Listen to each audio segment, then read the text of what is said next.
സംസാരിക്കും അത്രേ. മനസ്സിലായോ? പിന്നെ എന്നാൽ അത് അതിൻ്റെ ശാരീരിക ആംഗ്യ ഭാഷകളിലൂടെയും മ്യാവു ശബ്ദത്തിലൂടെയും ആയിരിക്കുമെന്ന് മാത്രം. അതിപ്പോൾ ഇതിന് അറിയാമല്ലോ. അതെ, പൂച്ചകളുടെ ഗ്രൂപ്പിനെ ക്ലൗഡർ എന്നാണ് വിളിക്കുന്നത്. കണ്ടോ?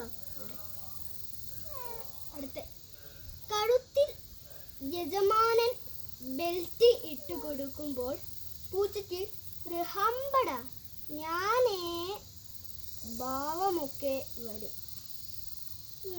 നിന്റെ അടുത്തുള്ള ഇട്ട ഭാവമൊക്കെ വരുമോ അറിയില്ല.